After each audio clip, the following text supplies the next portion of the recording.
We are finally at the end of the package era of the Disney films, and we end off with a bang, with the adventures of Ichabod and Mr. Toad. Don't know why they named it that way, but here we go. In this lovely adventure, we get a character going to prison for stealing cars, and the other adventure is about a guy getting killed by a headless man. What a lovely Disney adventure. So this movie is actually pretty dark, and if you know anything about me, I really like dark animation, so this one's right up my alley. Unfortunately, there isn't a lot behind the scenes. However, my theory is that these are going to be the same thing as Fun Fancy Free, where yeah, two movies are supposed to be full-length films, but here we got them into one conjoined picture. Oddly enough, these things work pretty well together as they have very similar settings. Not really settings, but payoffs, if that makes any sense. Essentially, in both, we have Sebo introducing some characters in a setting, and then we have a payoff, which is usually a climactic chase scene, which both of them have the same thing. It's kind of weird that way. They're different stories, but they have the same structure. The biggest problem is that both these really should have been standalone films. They work as it is, but it would have been nice to have both these stories be more fleshed out, especially since they are. Especially before there's not a whole lot of information about the making of this film. They mostly just want to skip over to Cinderella and the rest of the Silver Age film, which I don't really blame them. They've been working on those films, well, since the late 30s, so. But yeah, this film is pretty good, despite the fact that I wish that the films got their individual film slots rather than sharing a time slot, but oh well. Let's talk about the film, which I guess I already am talking about that film. One of the things I like about it is that it has a nice setup. They're connected by a basic library. It doesn't go on for too long. It's a guy saying, oh, I like books, and this book I like a lot. Yeah, it's much better than having a weird puppeteer guy, that's for sure. The first part of the story is an adaptation of The Wind in the Willows, which they just call Mr. Toad, because I guess Mr. Toad's the main character. The film adapts the book pretty accurately from what I understand, other than the book has a lot of different short stories and just focuses on the main story, which I guess makes sense. Interestingly, I can't say the word right, most of the film is a court drama. Not really most of it, but a good chunk of it, which is something you don't usually see in an animated movie. You see this guy, who's a toad, obviously, his name is Mr. Toad. He doesn't really look much like a toad, I don't know what that design is, but he likes fads, and one of the fads he likes nowadays is cars. He wants to buy a car, but he accidentally steals one. Or does he? Turns out they were scanned by a bunch of weasels and a bald guy with a mustache. So they gotta steal back the deed to the house that he sold the car for and escape from prison and all sorts of crazy stuff. It's one of the things that's better to watch than to someone describe it to you, basically. Despite not spending that much time with these characters, these are very pronounced and interesting characters. Mr. Toad is a very, he's a very interesting character to watch and all his crazy shenanigans he gets into. So it's a lot of interesting stuff, even if it is pretty short because, half a movie. The film works pretty well because it has pretty snappy animation, very fast-paced. The whole movie has really good, tight animation. Rather than slow-paced stuff, it's really quick-witted, which is what I like in my animated movies. These weasel characters are actually pretty influential because I think a lot of different characters were inspired by these just random one-off side villains in this one movie. Pretty interesting thought, isn't it? Why's he inhuming smoke there? Jeez Louise. Ichabod is a really ugly-looking dude who's very lanky. He's got a giant nose. He's disgusting, but all the women think he's hot. Why is that? Well, he has the voice of Bing Crosby, so that explains a lot. After the Mr. Toad segment is done, which lives on Happily Ever After, in case you're wondering. Well, not really. We get to the next story, which is an adaptation of Sleepy Hollow, or as they call it, Ichabod. So Ichabod's kind of an asshole. Not only is he's an ugly motherfucker, but he also likes to steal food from kids' parents and stuff like that, and he basically bribes women to give him food, basically. I don't know why this guy isn't fat for all the food he eats, but whatever. I guess he isn't that much of an asshole, but he does have a very nefarious plan. Look, he wants to be with this one girl who's hot as shit, but he doesn't want her because she's hot, like everyone else does. He wants her because her father's rich. In his daydream, he imagines his father just passing away and him just stealing all his riches. What a jackass. This is also a segment I wish there was longer, because we get to see an interesting rivalry between him and this guy called Brom Bones, who's a big jock-like guy, but maybe he's not a bad guy, maybe Ichabod is, but we don't know. They're both kind of great characters, and they're kind of fun to watch.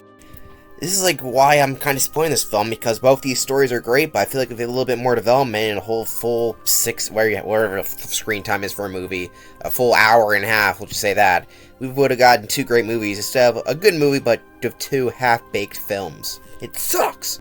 Now, it takes to the very end till we get to the actual segment that most people know this film by.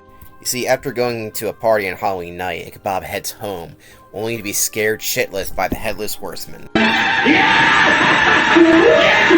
This segment doesn't last very long, but it is great. It mixes comedy and horror to a pretty excellent degree, and the animation is top-notch. It is so fluent and fast. That's great. It's one of the best scenes in Disney history. Unfortunately, it lasts like 5 minutes, but it's still great. It is also heavily implied here that Ichabod dies here, which is pretty dark stuff for Disney. Way darker than Bambi. Like, oh, the mom died. Here he gets thrown a blazing pumpkin and dies. Well, he says maybe he lived, but it's highly implied that he died here. Wah wah. And that was The Adventures of Ichabod and Mr. Toad. This film actually did pretty well for itself, earning a Golden Globe in 1950, which is always a good thing to see in a movie. And most importantly, it was the last package film.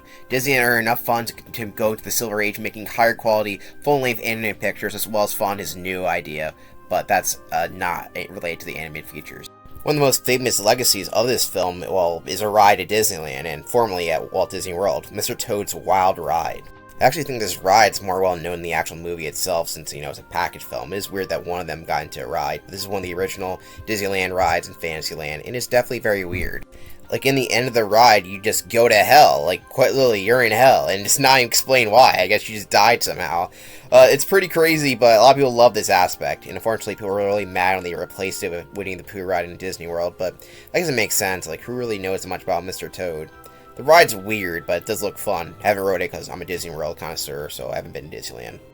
If you'd rather eat at Mr. Toad's rather than go to hell, well, go to Paris, and you can eat at Toad Hall, the restaurant. Isn't that lovely? Oh, in case you're wondering what happened to Mr. Toad's Wild Ride in Disney World, well, the statue from the ride basically gave him its own grave at the Haunted Mansion, which you can still find it. Based on images, it seems to move, but I always see it there. It's kind of funny, actually. They quietly said, yeah, this ride basically died. I think it's in the Pet Cemetery part of the Haunted Mansion's wait line, which, yeah, that's a pretty neat fact, isn't it? The movie, Mr. Toad's Wild Ride, did I say that right? No, I didn't say that right at all. The Adventures of Ichabod and Mr. Toad. I don't know why it's Ichabod first, then Mr. Toad, if the movie starts out with Mr. Toad, then Ichabod. But whatever. It is a C tier, top C tier, close to B tier, but just not quite. Like I said, Meg's promise, like, I wish the films had their own. I mean, I've said this already multiple times in the video, so you already know what I mean. Yeah, nothing else to say here, so let's go on to the villain ranking. Unlike the previous package films, which had very little to no villains at all, Mr. Toad and Ichabod movie, we have quite a few. In fact, there was one I didn't even include, Brom Bones from Ichabod's Story, the Sleepy Hollow side. I could have included him, but like I said, it's more gray area. You could easily include Ichabod for that too, unless you fall into the theory that he actually was dressing up as the Headless Horseman to scare Ichabod there, or he killed him to get Katrina. That would be really funny. Anyway, it's just a fan theory, or maybe it isn't. Who knows? But yeah, so mostly here we got 3 Toad villains, and I just realized that I put. Oops, I did that wrong. Let me get rid of that. I don't know how that even happened, but yeah. At the bottom, we got the judge. He does appear. The most sinister thing he does is sends him to jail, or really sends you to hell, because he does that in Mr. Toad's Wild Ride. I'm sorry, that the chair there just made a lot of sounds. I'm talking a lot on my ass today, but who cares, really? The weasels are interesting design and have interesting chase scenes, but they don't do a whole lot. They're more interesting because of what they become in later films and inspiration and animation in general, as the typical goon lackeys you see all the time. Then we got Mr. Winky, who, like I said, doesn't do a whole lot, but it is, for what he does, it's not bad. Of course, in B tier, very similar to Chernobog here, it's Headless Horseman. Doesn't do a whole lot, only appears at the end of the movie, but it does leave a great impact on you and scares the shit out of the little kids who watch it. Nothing better than that. Our song thing is getting filled up, but that's okay. I can always scroll and make it work, which I did. In fact, the D and E tiers here obviously have been stretched out because, they needed to be that way. Luckily, as we go later down the line, when they get, well, rather than filling up a bunch of songs for a soundtrack and just filling them and making songs actually for the films, yeah, I don't even know what I'm saying. The next film will have higher rated songs, let's just say that. But there's not a whole lot of songs in this movie, and where we got, it's pretty, not bad at all. Mr. Toad only has one song, being the Merrily song, which is almost a song that I put in C tier. Doesn't quite land it there for me, but that's okay. Then next to that, we got Ichabod Crane, which is just an okay song. I like the part where he just sounds nothing like how he looks, which is funny. But yeah, then B tier, we got Headless Horseman and Katrina, both songs sung by Bing Crosby, who can sing. Unlike a lot of the other famous peep singers they've got from the time, a lot of them people don't know, but people still know who Bing Crosby is. That's why those songs are pretty good, actually. They're pretty well written and nice. I recommend listening to them if you haven't. The Katrina song in particular, I was like, it's kind of mesmerizing in a way, which actually works for what it's trying to do. Also, Katrina looks exactly like Cinderella, which is pretty funny, because that's the next film we're looking at. And that's all I gotta say about the songs. Not a whole lot to say here, but mostly good. And that's better than the previous films, which we've seen were terrible. Some terrible songs. I'm looking at you without you. You're a terrible song. Next time, the Disney Marathon, we entered Disney's Silver Age as we entered, well, I think it's one of the most popular Disney films, Cinderella. See you there.